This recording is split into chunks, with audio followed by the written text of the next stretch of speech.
CC અને C101 ભાગ 6 મધ્ય પાષાણ યુગ એટલે કે મધ્ય પાષાણ યુગનો સમયગાળાની અંદર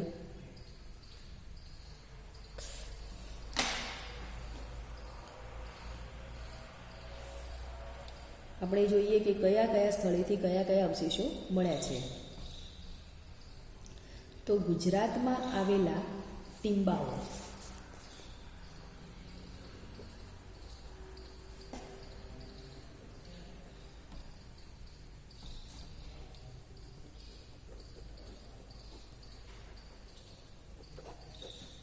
ગુજરાતમાં આવેલા ટીંબાઓના ઉપરના સ્તરોમાં ફરસીઓ, કાપણીઓ, ખુરપીઓ પ્રકારના હથિયારો મળી આવેલ છે. હાથની કુહાડીઓ હિમાલયમાં બીજા તબક્કાના નિષ્પેક્ષણ કાર્યથી બનેલી જમીનમાંથી મળી આવેલ છે. નર્મદા નદીના કિનારાના પ્રદેશોમાં અનેક સ્થળોએથી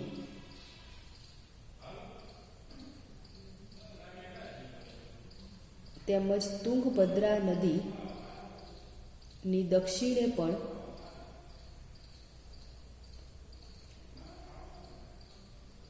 વિભિન્ન સ્થળોએથી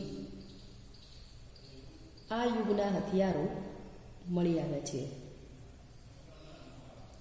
ભારતમાં રાજ્યવાર એટલે કે હાલના ભારતના જે રાજ્યો છે એમાંથી એવા કયા કયા રાજ્યો છે કે જ્યાંથી મધ્ય પાષાણ યુગના ઓજારો મળી આવ્યા છે.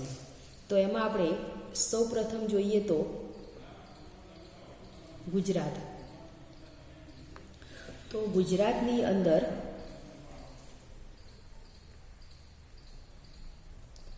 અખજ,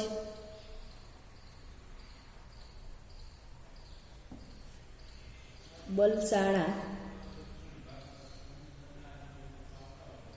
હીરપુર,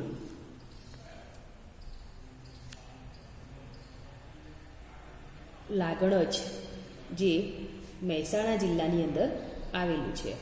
આ સ્થળોએથી મધ્ય પાષાણ યુગની અવશેષો આપણને મળ્યા છે. ત્યારબાદ બીજું રાજ્ય છે મધ્યપ્રદેશ. તો મધ્યપ્રદેશની અંદર આદમગઢ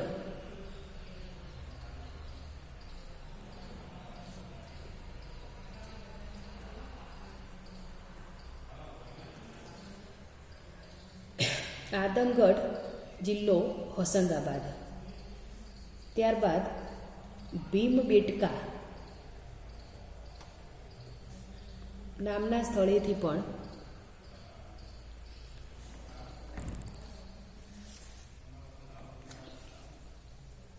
મળી આવ્યા છે.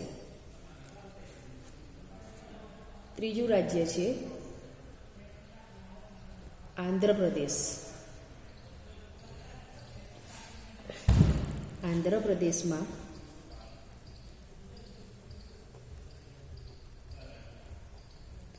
નાગાર્જુન કોંડા, ગિદલુર અને રાની ગુંટા આ નામના સ્થળેથી ઓજારો મળ્યા છે.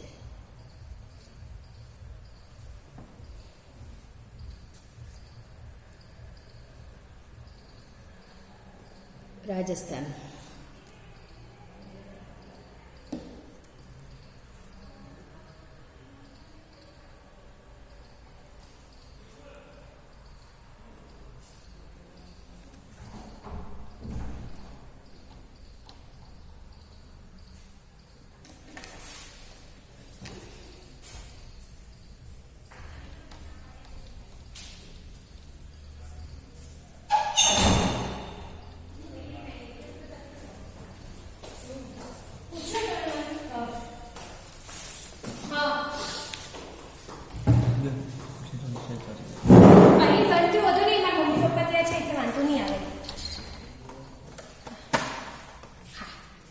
પંચભદ્ર નદીની ખીણ પ્રદેશ.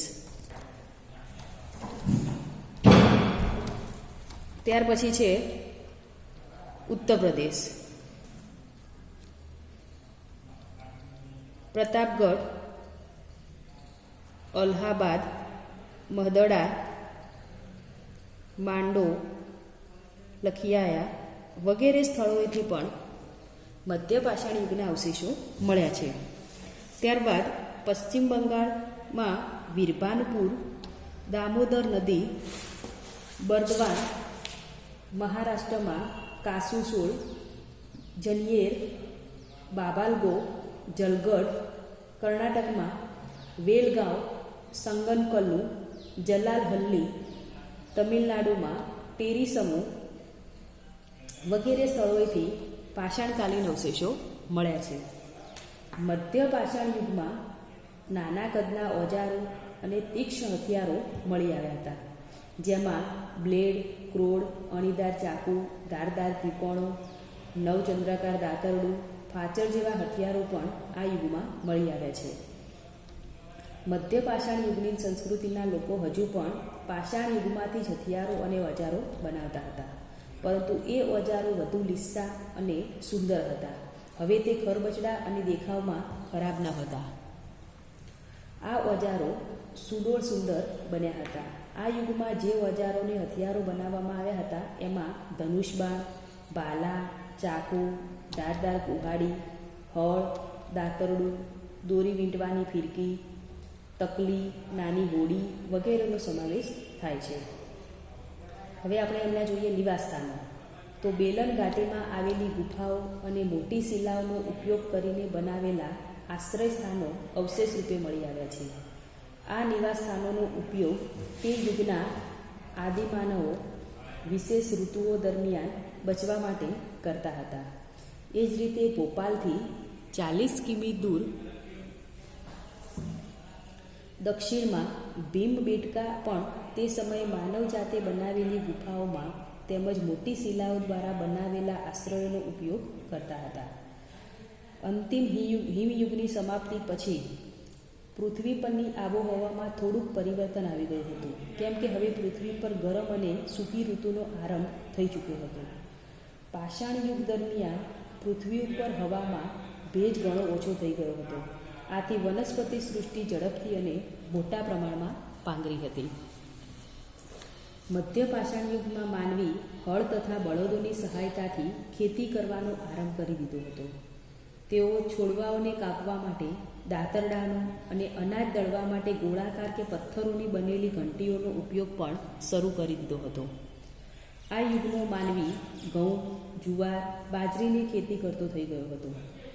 આમ પાષાણ યુગમાં જ પશુપાલનની પ્રવૃત્તિ શરૂ થઈ ચૂકી હતી, પરંતુ મધ્ય પાષાણ યુગના માનવીએ ખેતી, ભારવહન તેમજ નાના મોટા કામકાજ માટે પશુઓની ઉપયોગિતા સમજીને મોટા પાયા પર પશુઓનો ઉછેર અને ઉપયોગ તે કરવા લાગ્યો. પશુઓમાં તે ગાયો, બળદો, ભેંસો, બકરીઓ, ઊંટો, ઘેટાં, કૂતરાઓ, ઘોડા વગેરે પશુઓનો ઉપયોગ કરતો હતો. માટીના વાસણોનું નિર્માણ. મધ્ય પાષાણ યુગના માનવે ચીકણી કાળી માટીમાંથી ગૃહ ઉપયોગી વિવિધ વાસણો બનાવવાની શરૂઆત કરી દીધી હતી.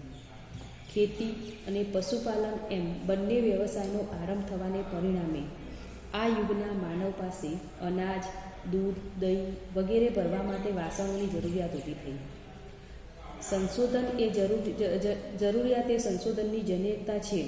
એ ન્યાયે આ યુગના માનવીએ પોતાની આસપાસની માટીનો ઉપયોગ કરી તેને ગુંદી તેમાંથી વિવિધ આકારના કદના વાસણોનું નિર્માણ કાર્ય શરૂ કર્યું. નાના મોટા વાસણોમાં વિવિધ પદાર્થો અને સામાન ભરીને તેને સુરક્ષિત રાખતા શીખ્યો. હજુ આ યુગના માનવીએ ચાકડો, વાસણો બનાવવાનું ધરી ઉપર મોટું કરતું ગોળાકાર ચક્રની શોધ કરી નહોતી. તેથી બે હાથ અને આંગળીઓની કરામતનો ઉપયોગ કરી તે વાસણો બનાવવા લાગ્યો હતો. મધ્ય પાષાણ યુગના માનવીએ જ્યારથી પૃથ્વી ઉપર સ્થાયી વસવાટ શરૂ કર્યો ત્યારે તેને વસ્ત્રોની જરૂરિયાત સમજાઈ. આથી શરૂઆતમાં વૃક્ષોના મોટા પાંદડા, છાલ કે પ્રાણીઓની ચામડી વગેરેનો ઉપયોગ માત્ર કમરથી નીચેનો ભાગ ઢાંકવા માટે કરતા હતા. ત્યારબાદ છોડના રેસાઓ અને ઘેટા અને બકરા ઘેટાના ઊનમાંથી દોરા બનાવી તેને કાંતીને વણીને તે વસ્ત્રો બનાવવા માંડ્યો. જો કે કાંતણ કલા પછી સમય જતાં તેણે વણાટ કલા પણ શીખી લીધી હતી. ઉત્તખન કરતાં ઘણા સ્થળોએથી તકતીઓ અને ચરખાઓ જેવા આકારના સાધનોના અવશેષો મળી આવ્યા છે. આ યુગના માનવે વસ્ત્રોને જુદા જુદા રંગો વડે રંગવાનું પણ શરૂ કરી દીધું હતું. ઘરોનું બાંધકામ.